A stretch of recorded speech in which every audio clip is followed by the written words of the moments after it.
ස්වාමිනී අද ඔබ වහන්සේගේ හඬ මට ඇහෙන්න සැලැස්සුව මැනව ඔබ වහන්සේගේ පණිවිඩය ඇහෙන්න සැලැස්සුව මැනව මිනිසෙකුගේ කටහඬ වෙන්නට පුළුවන් නමුත් පණිවිඩය දෙවියන් වහන්සේගෙන් එන පිණිස ස්වාමිනී අපට උදව් කළ මැනව ඔබ වහන්සේගේ මේ වචනය අපට දැනගන්න සැලැස්සුව මැනව ඔබ වහන්සේගේ දිව්‍යමය රහස් අපට දැනගන්න සැලැස්සුව මැනව කියලා ඔබ වහන්සේ අද අපට කතා කළ මැනව සුදාත්මිනී අපි ඔබට බාර වෙනවා සෙනගක් ලෙස ස්වාමිනී සභාවක් ලෙස ශරීරයක් ලෙස අපි ඔබට බාර වෙනවා ස්වාමිනී ඔබ වහන්සේ මේ ස්ථානයේ ස්වාමින් වහන්සේ බවත් ශුද්ධාත්මිනී මේ අවකාශයේ පළවෙනි ස්වර්ගයේ දෙවෙනි ස්වර්ගයේ තුන්වෙනි ස්වර්ගයේ දක්වා ඒ සියලු ස්වර්ගයේ ස්ථානවලත් මේ ස්ථානෙත් ඔබ වහන්සේ ස්වාමින් වහන්සේ බව ප්‍රසිද්ධියේ පිළිගන්න අතර ඔබ වහන්සේට සම්පූර්ණ ගෞරවය සම්පූර්ණ මහිමය සම්පූර්ණ නමස්කාරය ඔබට ලැබෙන හැටියට ස්වාමිනී අපි මේ වෙලාවේ ඔබගේ දෑතට බාර කරලා යාඥා කරනවා අද අවශ්‍ය ඔබ කැමති ලෙස අපට කතා කළ මැනව අපට ඉගැන්වුව මැනව ඔබ වහන්සේගේ ලේවලින් අපි මේ ස්ථානයේ ආවරණය කරනවා ස්වාමිනී ඔබ වහන්සේගේ හඬ පැහැදිලිව ස්වාමිනී අපට ඇහෙන්න සැලැස්සුව මැනව ඔබ වහන්සේ දෙවියන් වහන්සේ බව දැනගන්න සැලැස්සුව මැනව මේ ආවව අයගේ ස්වාමිනී අතුලාන්තයේ තියෙන දේ දන්නේ ඔබ වහන්සේ පමණයි ස්වාමිනී මේ අයගේ හදවත් වලට කතා කළ මැනව කිසි මිනිසෙක් හිස් ඇතින් ස්වාමිනී හැරී නොයන පිණිස ඔබ වහන්සේම ඒ අයට අවශ්‍ය කරන හාස්කම ලකුණ බලවත් දේ ඒ ජීවිතවල කළ මැනව ස්වාමිනී සියලු ගෞරවයත් සියලු මහිමයත් ඔබට වේවා යේසුස් වහන්සේගේ මවිත වන ආමෙන් ආමෙන් ආමෙන්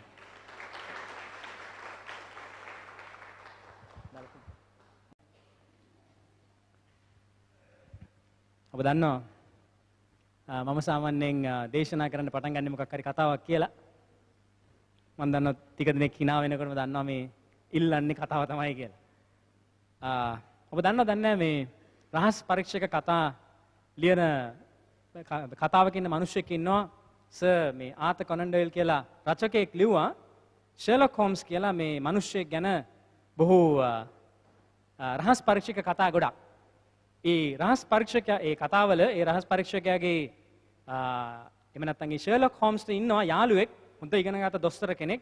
මෙයාගේ නම දොස්තර වොට්සන් ડોක්ටර් වොට්සන් කියලා කියනවා. ඉතින් මේ දෙන්නම බොහොම දැනුම අතින් මොලේ අතින් හොඳට ඉගෙනගත් අය. ෂර්ලොක් හෝම්ස් කියන මිනිසයා යම් කෙනෙක් දිහා බලලා එයාගේ අංග ලක්ෂණ බලලා එයාට කියන්න පුළුවන් එයා මොන වගේ රස්සාවක් කරන කෙනෙක්ද කොයි වගේ වයසක්ද මොනවාද ඒ වගේ ගොඩාක් දැනුමක් තියෙන කෙනෙක්. ડોක්ටර් වොට්සන් කියලා කියන්නේ එයා පොතේ පතේ දැනුම තියෙන කෙනෙක්. ඉතින් මේ දෙන්න දවසක්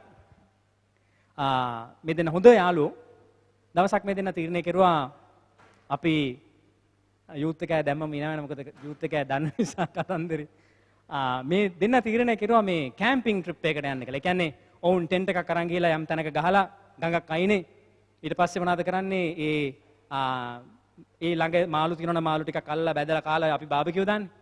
ඒ වගේ බාබකියු දාලා මාළුවෙක් බිලි බාලා මොනාරි කරලා පොඩ්ඩක් මොනාරි බීලා ඉතින් ඉන්න තමයි මේගොල්ලෝ යන්නේ. මොකද ඒගොල්ලෝ ලෝකේ දෙන්නෙක් මේ කතා කරන දෙන්න. හැබැයි මේ දෙන්නගේ බුද්ධිය අතින් හරි ඉහළයි. මේ දෙන්නම. ඒ වගේම හරි ප්‍රසිද්ධයි. ලෝකේ අපි සාමාන්‍ය ලංකාවේ මේ පොත් කියවෙන්නේ නැහැ. නමුත් මේ කතන්දරේ හරි ප්‍රසිද්ධයි. මේ මිනිස්සු දෙන්නත් හරි ප්‍රසිද්ධයි.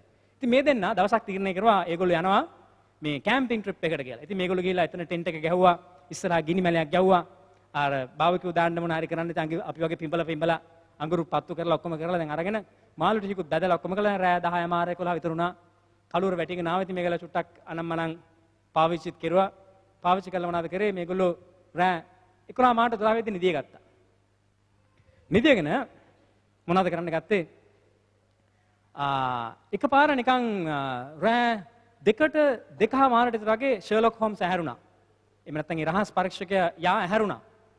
ටක් ගාලා ළඟ හිටපු වොට්සන්ට ඇනලා කිව්වා ડોක්ටර් වොට්සන් නැගිටින්න කියලා. නැගිටලා කූද්දලා ඉවරලා කිව්වා ડોක්ටර් වොට්සන් ඔබට මොනවද හිතෙන්නේ ඉහළ බැලුවම කියලා ඇහුවා. පස්සේ ડોක්ටර් වොට්සන් කිව්වා කාලගුණ විද්‍යාව අනුව නම් ඊයේ වැහි වලාකුළු තිබුණා අද තාරකා පේනවා. ඒ නිසා හෙට හොඳ පැහැදිලි අහසක් තියෙන දවසක් වෙන්නට යනවා කියලා කිව්වා. ડોක්ටර් වොට්සන් කිව්වා නෑ මිනිස්සු ඔයාට ඉහළ බැලුවම මොනවද පේන්නේ කියලා ඇහුවා. ડોක්ටර් වොට්සන් බැලුවා මොනවද මේ අහන්නේ? ඕකේ මම දෙන්නම් උත්තර කියලා. මෙයා කිව්වා තාරකා විද්‍යාව අනුව නම් අපි ඉර වටා කරකෙන්නේ ග්‍රහ වස්තුන් ගොඩක් තියෙනවා. මේකට කියන්නේ සෞරග්‍රහ මණ්ඩලය කියලා. අපි වගේ සෞරග්‍රහ මණ්ඩල බිලියන ගාණක් තියෙනවා. ඒවා බිලියන ගානකට අපි ශීරපතේ කියනවා. ශීරපත ගොඩක් තියෙනවා. ඒකට මන්දාකිනිය කියනවා කියලා කිව්වා. මේවා බිලියන ගණන් තියෙනවා. මේවා ගණන් කරන්නත් බෑ. මනුස්සයන්ට ලං වෙන්නත් බෑ. ඒවා තියෙන්නේ ආලෝක වර්ෂ ලක්ෂ ගණන් දුරකින් කියලා කිව්වා. ෂර්ලොක් හෝම්ස් කිව්වා නෑ නෑ මිනිස්සු ඉහළ බැලුවම මොනවද පේන්නේ කියලා ඇහුවා. ડોક્ટર වොට්සන් කිව්වා ડોક્ટર වොට්සන් හොඳටම තරහ ගියා. තරහ ගිහලා කිව්වා හරි දේව ධර්මයානුකූලව නම් දෙවියන් වහන්සේ අහස පැදුරක් වගේ දිගාරිනවා. දෙවියන් වහන්සේ රෝණලාට දෙවියන් වහන්සේ එක පැදුරක් වගේ අකුලනවා. බයිබලයේ තියෙන පද මේවා. ඊට පස්සේ කිව්වා දෙවියන් වහන්සේ මේ තියෙන හැම ග්‍රහ වස්තුවකටම නම කියලා නමක් දාලා ඒවාට අඬ ගහන්න උන්වහන්සේට පුළුවන්කම තියෙනවා. උන්වහන්සේ සර්ව පරාක්‍රම දෙවියන් වහන්සේ කියලා කිව්වා. ෂර්ලොක් හෝම්ස්ට හොඳටම තරහ ගියා. තරහ ගිහලා කිව්වා නෑ බල බුරු කවුද එකෙක් ටෙන්ට් එක උස්සලා කියලා. සමහර වෙලාවට අපිත් මේ වගේ අත ගාව උත්තරේ තියෙනවා. අපි සෞරග්‍රහ මණ්ඩලය හොයනවා. අපේ තරු ගැන හොයනවා. කාලගුණ විද්‍යාව අනුව හොයනවා. දොස්තර වොට්සන්ට හොඳට අහස නිසා නැත්නම් වෛද්‍ය විද්‍යාවනුත් මොනවා හරි කියනවා. මොකද ඔහු දොස්තර කෙනෙක් නිසා. සමහර වෙලාවට අපි දෙවියන් වහන්සේගේ වචනට අදිත් එහෙමයි. නමුත් මේක ඔබට දේශනා මැදට යනකොට මම මේක කිව්වේ ඇයි කියලා ඔබට තේරෙයි. ඔබ දන්නවා අපි මේ ඉන්නේ යේසුස් වහන්සේගේ නැවත නැගිටීමේ කාලේ. එහෙම නැත්නම් උන්වහන්සේගේ ඒ උත්ථාන වෙන්න සූදානම් ඉන්න කාලේ තමයි අපි ඉන්නේ. උන්වහන්සේගේ කුරුසේ පූජාව ඉවර වෙලා උන්වහන්සේ කුරුසයක වද විඳලා උන්වහන්සේ නැගිටලා කළා වූ දේ උන්වහන්සේගේ ඒ හාස්කම් සහ උන්වහන්සේ මරණයෙන් නැගිටපු දේ සිහි කරන සමරන කාලෙකම ඉන්නේ. කුරුසේදී උන්වහන්සේ යමක් කිව්වා. අවසාන වචනය තමයි උන්වහන්සේ කියපු තීන්දු උනේ. මම හිතනවා මේ දවස් ටිකේම ඔබට ඒක ඇහෙන්නේ නැති කියලා. උන්වහන්සේ වචනෙන් කිව්වා ඒ තීන්දුනා කියලා. එහෙම නැත්නම් ඒක ඉවරයි කියලා. දැන් මට ඔබෙන් අහන්න ඕනේ මොනවාද කිව්වේ උන්වහන්සේ ඉවරයි කියලා? උන්වහන්සේ මොනවාද කිව්වේ ඉවරයි කියලා? උන්වහන්සේ මොනවාද කිව්වේ තීන්දුනා කියලා? කියමු බං එකක් දෙකක් කියමු. පාපය නැත්නම් පාපයට කුලිය ගෙව්වා. තව? කියමු බය වෙන්න එපා. කියමු මම සුවය උන්වහන්සේ සුවය දෙන්න තීන්දුව කරුවා. තව?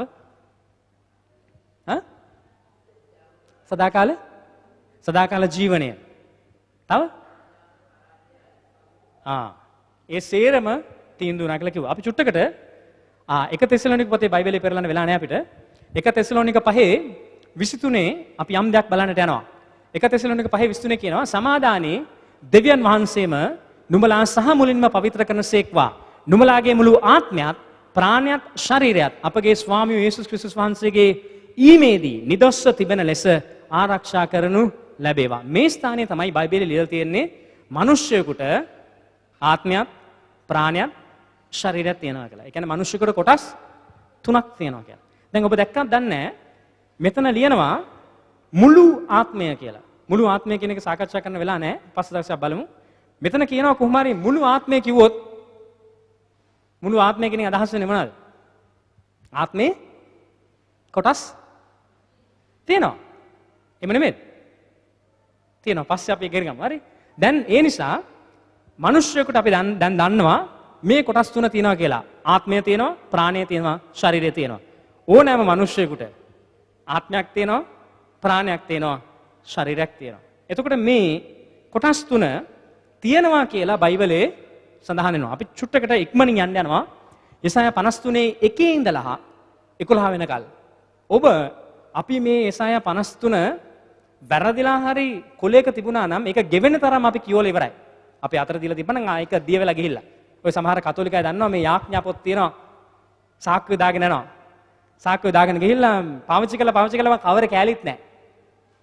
යෙසායා 53 අපි ඇතිතරම් පාවිච්චි කරලා තියෙනවා. අද ඔබ යමක් ඇතුළාන්තයෙන් දකින්න යනවා. හැබැයි මම මේ දකින්න යන්නේ ඕගොල්ලෝ. මොකද උත්තර දෙන්න යන්නේ මම නෙමෙයි ඕගොල්ලෝ. අපි යෙසායා 53 ඉඳලා 11 වෙනකල් පුළුවන් තරම් ඉක්මනින් අපි කියවන්නට යනවා. යෙසායා 53 එක මෙහෙම කියනවා.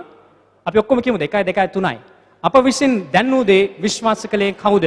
ස්වාමින් වහන්සේගේ හස්තය කාට එළිදරව් වේද? 2. මක්නිසාද උන්වහන්සේ ලා පැලයක් මෙන්ද වියලෙබිමින් මතුවෙන අංකුරයක් මෙන්ද ඔවුන් ඉදිරියේ හටගත්සේක.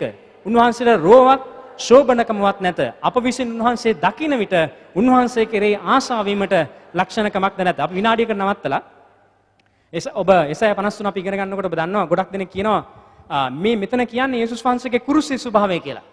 ඇත්තටම යේසුස් වහන්සේගේ කුරුසේ ස්වභාවය තියෙන්නේ 52:14. මෙතන නෙමෙයි. මෙතන කියන්නේ යේසුස් වහන්සේගේ සාමාන්‍ය ස්වභාවය. 52:14 තමයි කියන්නේ උන්වහන්සේ බලන්න බැරුව ගියා. ඉංග්‍රීසි කියන මාඩ් කියලා. MARRED. ඉතින් මේ ඉබැනි ලෙස මස් ගැලවිලා තිබුණේ මේ ඒ ගැන නෙමෙයි කියන්නේ. මේ කියන්නේ උන්වහන්සේගේ ස්වභාවය. ඕගොල්ලෝ දකි කොණ්ඩේ ඇඳලා තිනවා, ලෝගෝවක් ඇඳලා තිනවා, හරි ලස්සනයි කියලා. නෑ නෑ. මෙතන කියන උන්වහන්සේ කොයි වගේද? මක්නිසාද උන්වහන්සේ ලාපැල මේ ඉපදීම ගැන කියන්නේ. ලාපැලක් මෙන්ද වියල බිමින් මතුවෙන අංකුරයක් මෙන්ද ඔවුන් ඉදිරියේ හටගත්සේක. උන්වහන්සේට රෝවත් ශෝභනකමවත් නැත. අප විසින් උන්වහන්සේ දකින විට උන්වහන්සේ කෙරෙහි ආශාව වීමට ලක්ෂණකමක් තිබුණේ නැහැ කියලා. ඒ කියන්නේ මිනිස්සුෙකුට දැකලා උන්වහන්සේව ආශා වෙන්න කිසිම සාධාරණ හේතුවක් තිබෙන්නේ නැහැ. ඔබට ඕනනම් හොයාගන්න පුළුවන් බයිබල් ඇත්තරම් කියනකොට මේ රෝම සොල්දාදුව පවා යේසුස් වහන්සේව හොයන්න මොනවද කරේ? හොයාගන්න බැරුව ගියා. කාව හරි අල්ලගෙන තමයි අල්ලගන්න උනේ. පස්සේ තේරෙයිබට. 3. උන්වහන්සේ මනුෂ්‍යයන් විසින් සුළු කොට එපා කරනු ලැබුසේක. වේදනා ඇත්තා වූ දුක දන්නා වූ මිනිසෙක්ක. මනුෂ්‍යයන් විසින් තමුන්ගේ මූණ සංගවා ගන්න කෙනෙකු මෙන් උන්වහන්සේ සුළු කරනු ලැබුසේක. අපිද උන්වහන්සේ නොසැලකෙමුව. 4 කියනවා සබවින්ම උන්වහන්සේ උසුලාගත්තේ අපේ දුක්ය, දරාගත්තේ අපේ ශෝකයන්ය. එසේ වී නමුත් උන්වහන්සේ දඬුවමද දෙවියන් වහන්සේගෙන් පහරද පීඩාවද ලැබූ කෙනෙකුයි අපි සිතීමුව. 5 කියනවා නමුත් උන්වහන්සේ තුවාල ලැබුවේ අපි අපරාධ නිසාය. පොඩි කරනු ලැබුවේ අපේ අයුතුකම් නිසාය. අපට සමාදානය ගෙන දෙන දඬුවම උන්වහන්සේ පිට පැමිණුණේ උන්වහන්සේගේ පහර වලින් අපට සුවය ලැබී තිබේ. 6 අපි සියල්ලෝම බැටළුවන් මෙන් මුලා වී එකිනෙකා තම තමාගේ මාර්ගයට හැරී ගියමු. ස්වාමින් වහන්සේ අප සියල්ලන්ගේ අයිතිකම උන්වහන්සේ පිට ලැබුසේක. උන්වහන්සේට පීඩා කළ විට උන්වහන්සේ යටත් වී තමන්ගේ මුඛයේ නෑර සිරිසේක. මරණට ගෙනයන බැටළු පැටවෙක් මෙන්ද බැටළු දෙනෙක් ලෝම කපනන ඉදිරි නිශ්ශබ්ද සිරින්නක් මෙන්ද උන්වහන්සේ තමන්ගේ මුඛයේ නෑර සිරිසේක. උන්වහන්සේ බලහත්කාරකමෙන්ද විනිශ්චයෙන්ද පහ කරන ලැබුසේක.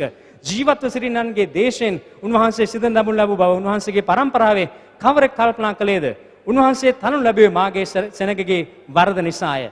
ඔහු උන්වහන්සේගේ මිනිවල දුෂ්ටයන් ඉදිරියේ තබන්නට නියම කළෝය. නමුත් උන්වහන්සේ මරණයේදී ඒ වස්තුකාරයන් සමග විය. මක්නිසාද උන්වහන්සේ අධර්මිෂ්ඨකමක් කළේවත් උන්වහන්සේගේ මුඛයේ කිසි ප්‍රයෝගයක් තිබුණේවත් නැත. 10 ඒත් උන්වහන්සේ පොඩි කරන් උන්වහන්සේ ස්වාමීන් වහන්සේ කැමැතිව දුකටපත් කළසේක. ඔබ උන්වහන්සේගේ ප්‍රාණය පාප පූජාවක් කරන විට උන්වහන්සේ තමන්ගේ වංශය දැක තමන්ගේ දවස් වැඩි කරනසේක. ස්වාමීන් වහන්සේගේ අතේ කැමැත්තද උන්වහන්සේගේ අතේ සඵල වන්නේය. 11 උන්වහන්සේ තමන් ආත්ම වේදනාවේ ඵල දැක තෘප්තියට පැමිණෙනසේක. මාගේ ධර්මිෂ්ඨ සේවකයා අතරමයි මම හිතන්නේ. දැනගන්න කරුණ කොටගෙන බොහෝ දෙනෙකු ධර්මිෂ්ඨ කරනවා ඇත. ඔවුන්ගේ අයුතුකම්ද උන්වහන්සේම දරා ගන්නවා ඇත. දැන් මේ පද ටික අපි ඇතිතරම් කියවලා තියෙනවා. දැන් ඔබ මේක කියවද්දිත් සමහර දේවල් ඔබට කියවන්න ඕනේ නැහැ මොකද ඔබ දන්නවා. නමුත් ඔබ දන්නවද? යම් වෙනසක් තියෙනවා. අපි මෙච්චර කල් හිතන් හිටියා යෙසායා 53 තියෙන්නේ අපේ රෝගවලට සුවයට. ඇත්ත 100%ක් ආයේ කිසිම වරදක් නැහැ. දන්නේ නැහැ hina වෙනවා යූත් එකකින් ඇහිලා මං හිතන්නේ. උත්තර දෙන්න බෑ මම දැන් අහන්න යන ප්‍රශ්නෙට. ඔබ දන්නවනම් මේදී. දැන් යෙසායා 53 එකේ ඉඳලා 11 වෙනකල්ම යේසුස් වහන්සේගේ පූජාවේ සම්පූර්ණත්වය කතා කරනවා. අපි හිතන් හිටියේ මෙච්චර කල් ඇත්ත ඒකේ ආයේ කිසිම වරදක් නැහැ. අර දොස්තර බේත් දුන්නම උදේ බේත් ටික කෑමෙන් පස්සේ බේත් ටික බොන්න, දවල්ට කෑමෙන් පස්සේ බේත් ටික බොන්න, රැට කෑමෙන් පස්සේ බේත් ටික බොන්න වගේ මේක ගත්තට කිසිම වරදක් නැහැ. මේක දෙවියන් වහන්සේගේ සපයීම අපට සුවය දුන්නා වූ ඒ පරිච්ඡේදය හරහා. නමුත් ඔබ ඊට වඩා වැඩි යමක් අද දකින්නට යනවා.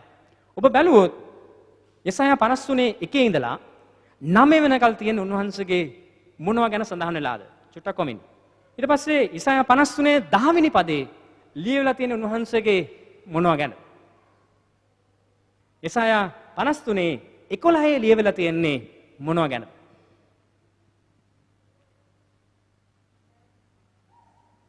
කිම් නැවත පැමිණීම ගැනලු. කිම් මම තාම නැත්නම්. හා? අපි බැලුවොත් යෙසායා 53 එකේ ඉඳලා 9 දක්වා ලියවිලා තියෙන්නේ යේසුස් වහන්සේගේ කියමු. මට අහුණා? හා? යේසුස් වහන්සේගේ ශරීරය ගැන. එහෙනම් 10 මොනවද කියලා තියෙන්නේ? හා? 10 මොනවා ගැන ලියලා තියෙන්නේ? මේ දේ දකින්න අපිට අපහසු නා මොකද අපි 120 ස්පීඩ් එකට ඩ්‍රයිව් කරගෙන යනවා බයිබල් පදේ කියවද්දි. 11 මොනවද කියන්නේ? සමා වෙන්න 10 මොනවද කියන්නේ? එහෙත් උන්වහන්සේ පොඩි කරන්ට කැමැතිව ස්වාමීන් වහන්සේ දුකටපත් කළසේක ඔබ උන්වහන්සේගේ මොකද? ප්‍රාණය. right. මනුෂ්‍යයට කොටස් කීයක් තියෙනවද? මනුෂ්‍යයට කොටස් කීයක් තියෙනවද? 3යි. පළවෙනි එක ආත්මය, ප්‍රාණය, ශරීරය. දැන් පළවෙනි පද 9ම යේසුස් වහන්සේගේ මොනවා ගැනද කියුවේ? ශරීරය ගැන කිව්වේ. තාම උත්තරයට වයින්ද වමින්න. දැන් දන්නවා ඔක්කොම ටික. මොනවද කිව්වේ? 1 ඉඳලා 9 වෙනකල් උන්වහන්සේගේ ශරීරය ගැන කතා කරේ. දැන් 10 වෙනි පදේ කතා කරන්නේ උන්වහන්සේගේ ප්‍රාණය ගැන. හරි? එහෙනම් 11 වෙනි පදේ කතා කරන්නේ මොනවා ගැනද? දැන් කාට හරි බයිබලේ දැක්කද ඒ කොටස් තුන තියෙනවා? අපි මෙච්චර කල් චණ්ඩි වගේ සුවේ උදෙසා ඔක්කොම ටික කියාගෙන ගියා. නේ? දැන් තීන්දුවනේ මොනවද දන්නවද? උන්වහන්සේගේ කුරුසේ පූජාවෙන් පස්සේ මරණයෙන් නැවත නැගිටිනාන් පස්සේ තීන්දුවනේ ඔබේ ශරීරය උදෙසා කරන්න අවශ්‍ය කරන මිලය ගෙවුවා. ඔබේ ප්‍රාණය උදෙසා අවශ්‍ය කරන මිලය ගෙවුවා. ආත්මය උදෙසා අවශ්‍ය කරන මිලය ගෙවුවා. මේක තමයි උන්වහන්සේ කිව්වේ. ඔබ කිව්ව දේවල් හරි. පාපය අවශ්‍ය කරන දේවල් සියරම මේ පොළොවෙන් ඉවත් වෙන්න කෙරුවා. ඒ වගේම උන්වහන්සේ ඊසායා 53 මනුෂ්‍යයා පිළිබඳ සම්පූර්ණ පූජාව දීලා තියෙනවා. දැන් එහෙමනම් මම ඔබෙන් අහන්න ප්‍රශ්නයක්. ඇයි සුවය ලබන්නේ නැත්තේ? විශ්වාස කරපො නැති නිසාලු. දැන් උන්වහන්සේ තීන්දුව වුණා කියලා කිව්වේ මේ කොටස් තුනටම අවශ්‍ය කරන පූජාව. ඊසායා 53 උන්වහන්සේගේ ශරීරය ගැන තියෙනවා. උන්වහන්සේගේ ප්‍රාණය ගැන තියෙනවා. උන්වහන්සේගේ ආත්මය ගැන තියෙනවා. ඒ තුනෙන්ම උන්වහන්සේ කළා වූ ඒ වේදනාවේ ඵල තමයි අද අපි ජයග්‍රහණය කළා තියෙන්නේ. දැන් මේ දේ අපිට දකින්න පුළුවන් නම් මේ දේ අපිට විශ්වාස කරන්න පුළුවන් නම් තමයි අපි උත්තර ලබන්න යන්නේ. එහෙනම් ඇයි ලබන්නේ නැත්තේ? ඇයි එහෙනම් ලබන්නේ නැත්තේ අපි? අපිට ඇයි උත්තර නැත්තේ එහෙනම්? ඔබ දන්නවද අපි මේ ඔබ දන්නවද දෙවියන් වහන්සේට ඔබ ගැන සලස්මක් තියෙනවා. දෙවියන් වහන්සේට ඔබ ගැන සලස්මක් තියෙනවා. ඔය සලස්ම දෙවියන් වහන්සේට නැති කරන්නත් බෑ. ඔබ ගැන තියෙන සලස්ම. යක්ෂයාට ඒක නැති කරන්නත් බෑ. වෙන මනුෂ්‍යයන්ට නැති කරන්නත් බෑ. හැබැයි නැති කරන්න පුළුවන් කෙනෙක් ඉන්නවා. චුට්ටක් කොහොම තියෙද්දි. ඔබට මතකද අපි රෝම 8:31 ඉඳලා අපි කියෝගෙන යනවා පල්ලහැට මරණයටවත් උපද්‍රවයටවත් කිසිම දෙයකට දෙවියන් වහන්සේගේ ප්‍රේමයෙන් අපිව වෙන් කරන්න බෑ කියලා. නමුත් දන්නවද වෙන් කරන්න පුළුවන් කෙනෙක් ඉන්නවා. මම බයිබලෙට පිටින් කියනව නෙවෙයි. කවුද?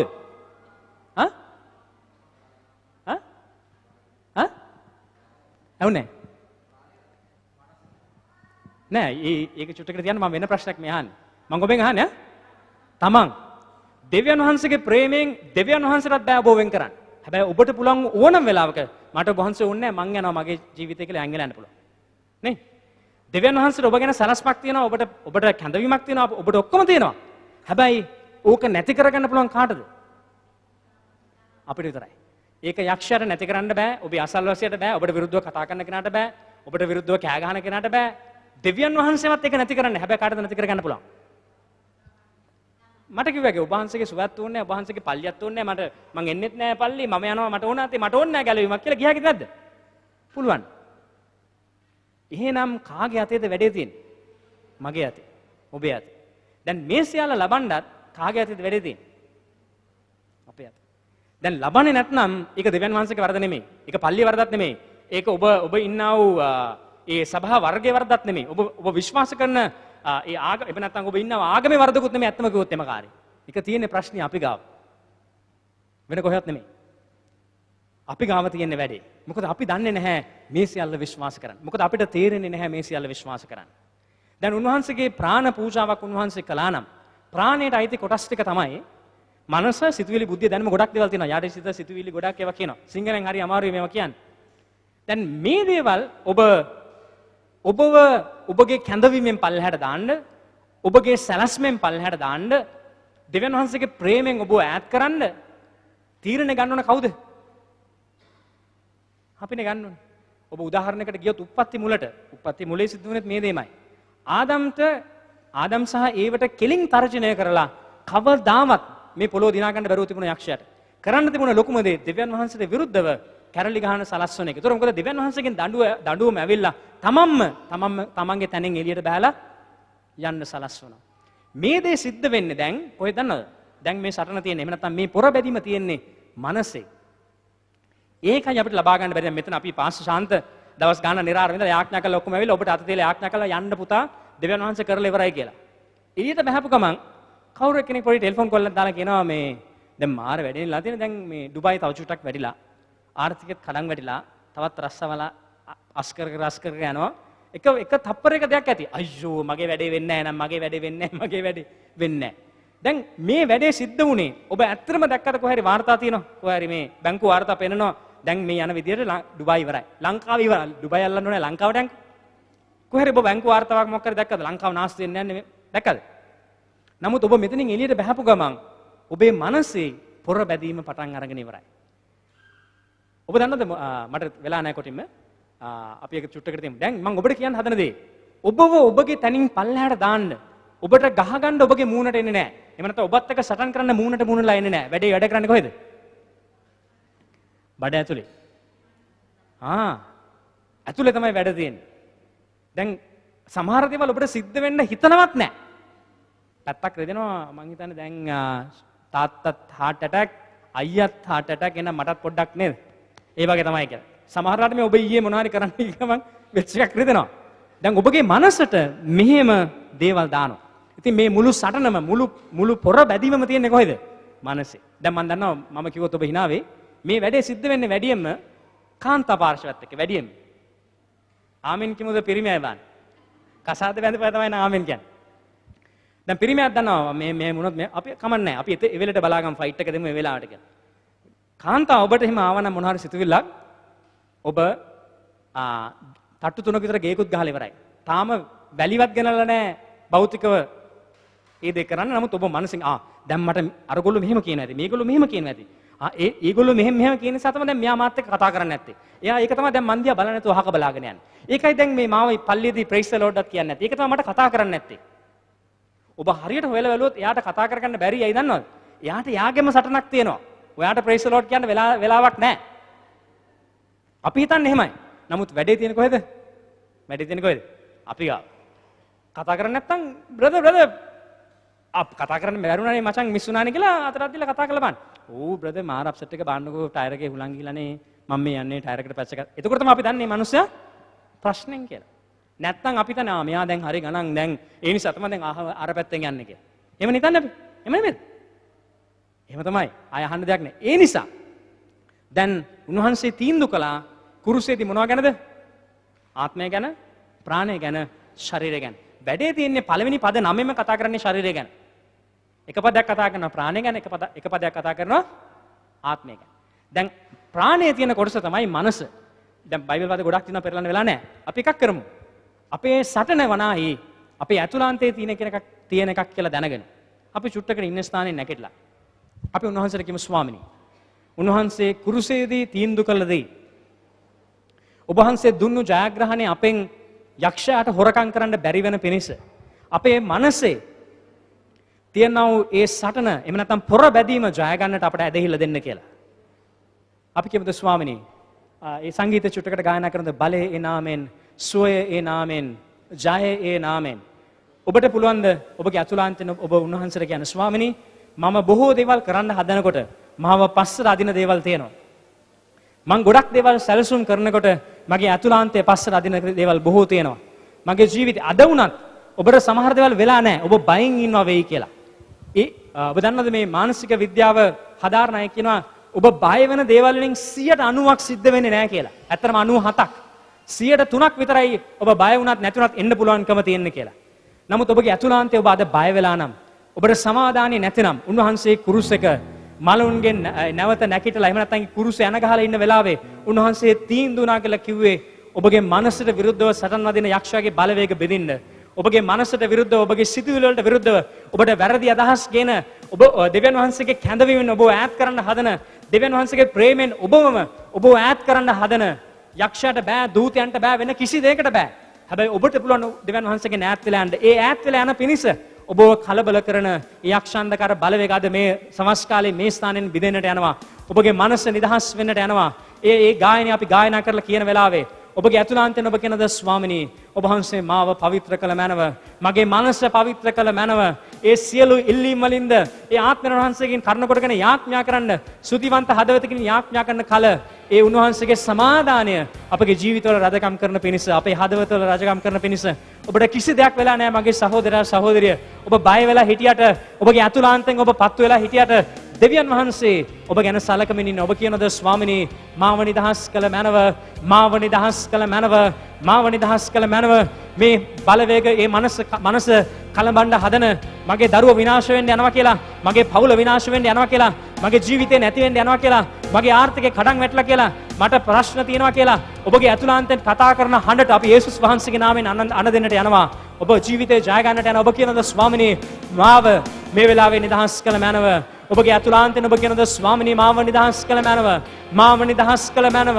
මාව නිදහස් කළ මැනව ඔබගේ ඇතුළාන්තයෙන් ඔබ උන්වහන්සේට කියනවාද අපි ගායනා කරලා කියමු ස්වාමිනී බලය ඒ නාමයෙන් සුවය ඒ නාමයෙන් ස්තුති වේවා මහිම වේවා නමස්කාර වේවා ඒ ඔබගේ නාමයට ගෞරව වේවා මනුෂ්‍යයන්ගේ දන්වැල් කඩන පිණිස ඒ හදවත් ඇතුළේ තියෙනව බලකොටු කඩන පිණිස ඒ බලවත් එකම නාමය යේසුස් යන නාමය තීන්දුව වුණා වූ ඒ එකම නාමය ඒ යේසුස් වහන්සේගේ නාමය ස්වාමිනී ඔබ වහන්සේගේ වචනේ ප්‍රකාරයට අද ඔබගේ බලය ස්වාමිනී මේ ස්ථානයේ තිබෙනවා ස්වාමිනී මේ ජීවිත මාරු කරන පිණිස ඔබගේ ඇතුළාන්තයෙන් ස්වාමිනී මේ අයව ස්වාමිනී නිදහස් කළ මැනව ඔබගේ වචනේ ප්‍රකාරයට ස්වාමිනී ඔබගේ ක්‍රියාව හා බලය ඔබ වහන්සේ අපට ලැබෙන හැටියට ස්වාමිනී සියලු මහිමද ගෞරව ඔබට වේවා ජීවිත මාරු කරන්නා වූ දෙවියන් වහන්සේ ඔබගේ නාමය ප්‍රකාරයට ස්වාමිනී මේ වෙලාවේ ස්වාමිනී නමස්කාර වේවා ස්තුති වේවා ඔබට ගෞරව වේවා ඔබට නමස්කාර වේවා ස්වාමිනී ඒ රාබා ත්‍යාරාලාබා කාරාබාත්‍යෝ ඕරාබා ත්‍යාරාලාමා ඔබගේ ඇතුළාන්තන ඔබ කියනද ස්වාමිනී මා නිදහස් කළ මැනව මා නිදහස් කළ මැනව මා නිදහස් කළ මැනව ඒ හැම වැරදි බලකොටුවකින්ම ඒ හැම වැරදි බලකොටුවකින්ම ඒ හැම වැරදි බලකොටුවකින්ම මේ ස්ථානයේ නාසරිය යේසුස් වහන්සේගේ නාමයෙන් නාසරිය යේසුස් වහන්සේගේ මවිතෝ නාමයෙන් නාසරිය යේසුස් වහන්සේගේ මවිතෝ නාමයෙන් ඒ හැම මනසක්ම ස්වාමිනේ ඒ හැම මනසක්ම ස්වාමිනේ ස්තුති වේවා ස්තුති වේවා ස්තුති වේවා යෙරලකේ බා කරබා තියරලා මාමා ඕරබා තියරෝ ලෝකෝ බා කරබා තියරලා බා යෙරලේ මාමා තියෝ යෙරලේ බබා තියරලා මාමා කරබා පියල්බා ස්තුති වේවා ස්තුති වේවා ස්තුති වේවා ජීවිත මාරු කරන්නා වූ ස්වාමිනේ ඒ නාමයට ගෞරව වේවා ශුද්ධාත්මයාණනි මනස අලුත් කළ මැනව මනස වෙනස් කළ ගන්න උදව් කළ මැනව ස්වාමිනී සියලු ගෞරවද සියලු මහිමද ඔබට වේවා මේ ජීවිත මාරු කළ මැනව ඒ දන්වල් කැඩුව මැනව ස්වාමිනී ඔබ වහන්සේ කවුදයි දැනගන්නා පිණිස මනසේ බලකට ගහන ස්වාමිනී ඒ සියලු බලය යේසුස් වහන්සේගේ මවිතු නාමයෙන් යක්ෂාන්ධකාර බලවේග යේසුස් වහන්සේගේ නාමයෙන් යේසුස් වහන්සේගේ නාමයෙන් නාසරිය යේසුස් වහන්සේගේ මවිතු නාමයෙන් යේසුස් වහන්සේගේ නාමයෙන් අද බන්ධන කඩලා පුදුමදේ අද දේවාභිමුඛයේ කළා. හලෙලූයා. අපි බලවත් අත්බල සන්නාදයක් දෙමු. හලෙලූයා. යේසුස් ජීවමානයි. හලෙලූයා. ඔබගේ ආත්මය ප්‍රාණය ශරීරය දෙවියන් වහන්සේ ආශිර්වාද කළා. හලෙලූයා. උන්වහන්සේ ඔබව දෙගුණ තෙගුණ ආලේපයෙන් පිරෙව්වා. හලෙලූයා. ස්වාමිනේ ප්‍රති ජූඩ්වද ඒ වගේම භාර්යාවද දරුවන් දෙදෙනාවද තව තවත් ඒ ආශිර්වාද වලින් පුරවන්න ආලේපයෙන් පුරවන්න ඔවුන්ගේ සේවයද තව තවත් දෙගුණ තෙගුණ කරමින් ගෙන යන නිසා ස්තුති කරනවා නාසරති යේසුස් ක්‍රිස්තුස් වහන්සේගේ නාමයෙන්. හලෙලූයා. යේසුස් ජීවමානයි. හලෙලූයා. හලෙලූයා. අපි මේ දරුවන් සූදානම් වෙනකන් අද ඒ අපේ සබත් වාසලේ දරුවන්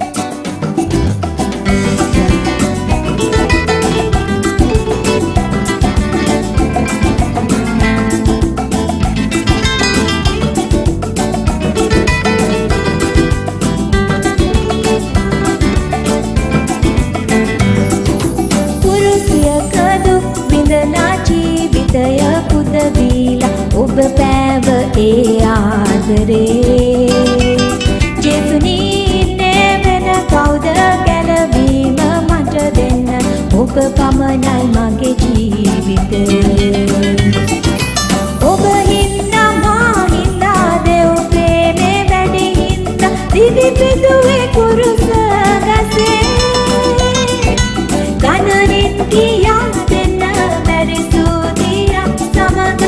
සමගයමි ඔබේ ආදරේ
දෙන්නයි සදා ජීවනේ